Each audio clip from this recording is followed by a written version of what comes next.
So I just got back from a little day trip to do some spearfishing. It's the first time I've ever worn a GoPro and tried to film myself spearfishing, but the viz was really bad. As soon as I got in the water, I realized that nothing was probably going to be on camera, but I did end up having a pretty successful trip. I ended up shooting a few fish, and then when I got home, it looks like you can see everything. Really, I mean, it's not Bahamas clear water, but it's realistic for, I feel like it was a pretty good representation of what I saw through my own eyes. So that was pretty relieving. Good first attempt with the GoPro. I am going to go clean some fish, take you along with me while I do that. Hopefully going to show you a pretty cool little adventure I had today.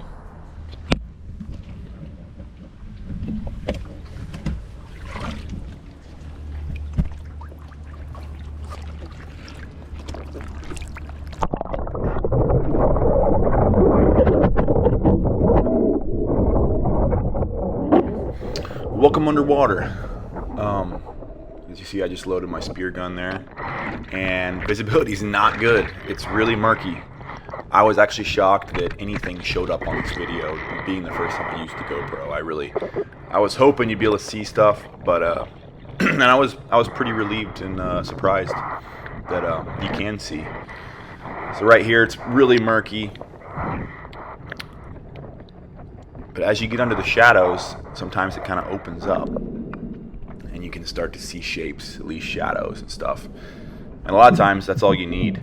See right there, that's a tarpon that spooked out from under this dock right here.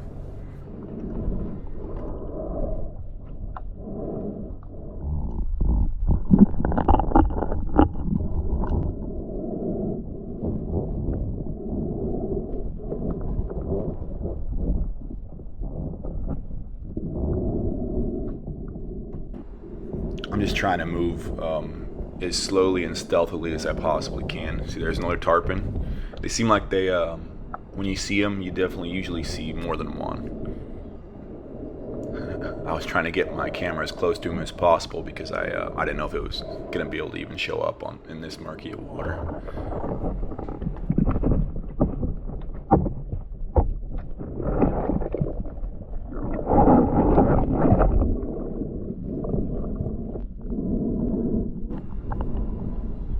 So right there, you can actually see a sheep's head.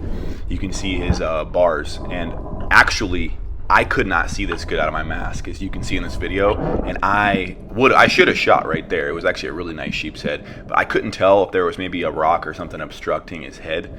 So I didn't shoot, and I thought maybe he would move around and give me a better shot. Unfortunately, as I pushed forward, I never saw that sheep's head again. But it actually, funny enough, I don't think I saw a sheep's head that big the entire day after this.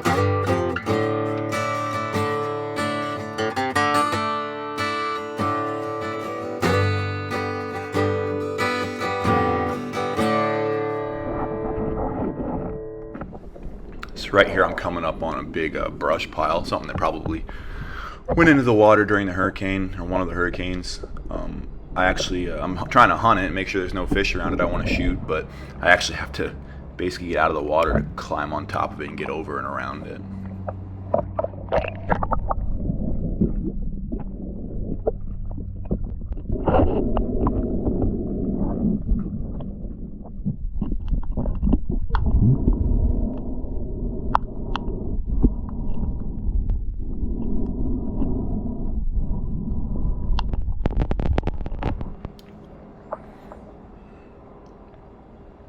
So right here, I spot a shooter sheep's head, and he is completely oblivious to my presence. He looks like he's chewing on some barnacles or oysters on the side of this piling, and it was almost too easy. I got a nice shot on him right through his gill plate. That's where I always try to shoot, through the head or the gill plate, because those are good holding shots. If you shoot him back in the body, sometimes your shaft will pull out and pull through. But made a nice shot on that sheep's head. It actually almost went all the way through.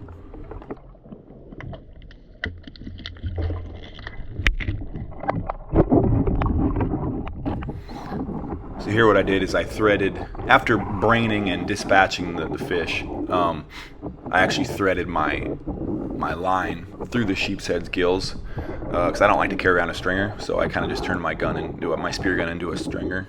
I'll thread them on there all the way to the front, and then be able to have them on my gun as I swim around. It still doesn't really hurt the performance of the spear gun. So right here, I get face to face to a huge black drum right there. Black drum are legal to shoot with a spear gun. That's a really big fish though, and there's a good chance it could rip your spear gun right out of your hand. So you better make a really good shot on them. That kind of when in the waters this murky, it's a little spooky when something swims right to your face and is as big as that fish was.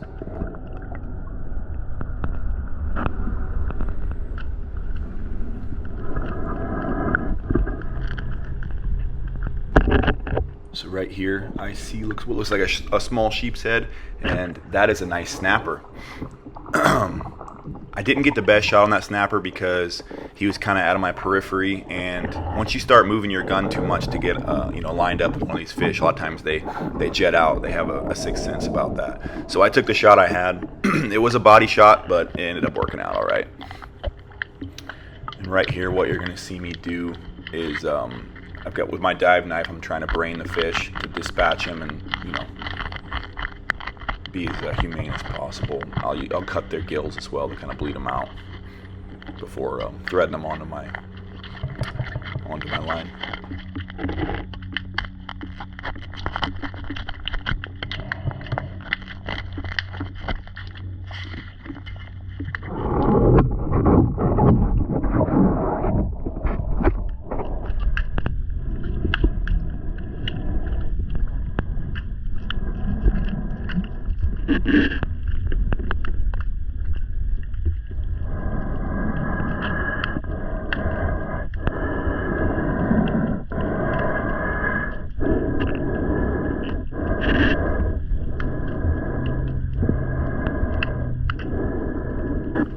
So here I'm under a deeper dock and got a little bit more water to work with here.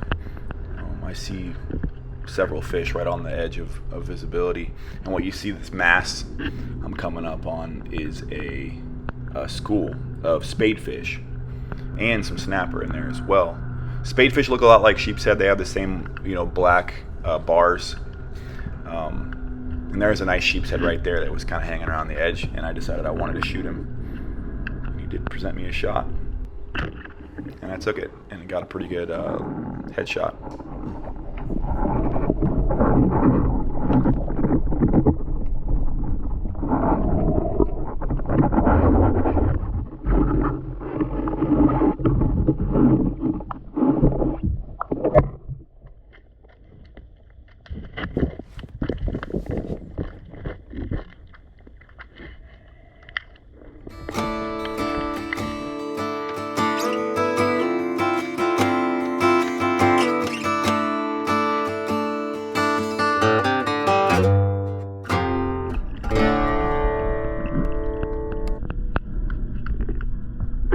Looks like there was a snook or maybe a redfish down close to the bottom there.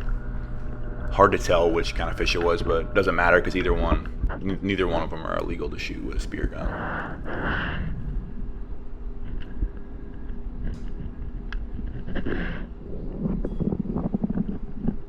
As you'll see right here on this piling, there is what looks like another group of spadefish. there's actually a nice sheep's head mixed in with them on the right side of this piling. And right as I notice he's there he is right there, he kind of moves off, and I think I might be able to get a shot as he moves off, but he's too quick. And you'll find out if you ever spearfish, when you're trying to follow a fish that's swimming, you know, very, very fast, tracking it with your gun, they sense it and they go faster and faster. They definitely have some survival instincts there. There's another, what looks like a redfish or snook on the bottom.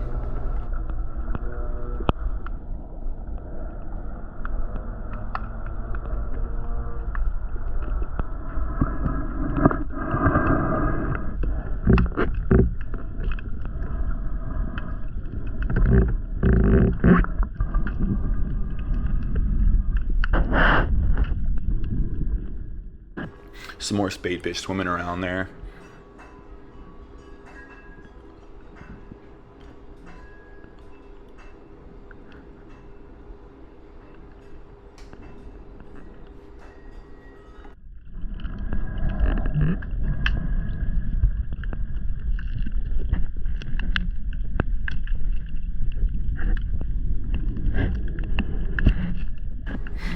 As you'll see on the right side of your screen, you can see the silhouette of a snapper, and I can tell he's a little far away, but I can tell it's a nice shooter snapper. I'm just gonna wait for a good shot to present itself. And right there he clears the piling, and I take the shot. I tried to pull this fish in, but he kind of wrapped around the piling there. I had to kind of struggle with him a little bit because my shaft got stuck on the other side of the piling. And that was the last fish I shot for the day. On my swim back, I did have some cool encounters of another a school of tarpon, which are always kind of cool to see up close. And that's actually school. I kind of got in the middle of them. They were kind of all around me. And I saw probably at least 4 or 5, probably more.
So it ended up being a pretty good day. I ended up with 2 nice snapper and 2, I would say medium-sized sheep's head. The snapper have to be 10 inches, and the sheep's head have to be 12 inches. Here you'll see me filleting these fish out. I show a couple of them just to kind of show you how I go about it. I do have an electric fillet knife I use sometimes as well, but I do like filleting them with just a regular knife sometimes. I just feel like a lot of times you save a little bit more meat because you can kind of feel the entire way through the process. But I hope you guys enjoyed this video. Like I said, it was my first time doing this. Tried to cut it down to where I didn't lose people's attention, but also try to show at least the highlights. So if you guys could, please leave me any feedback of what I could do better or what things you'd like to see. But I appreciate you watching. Please, again, do me a huge favor, subscribe to the channel. Get notified when I put more content out.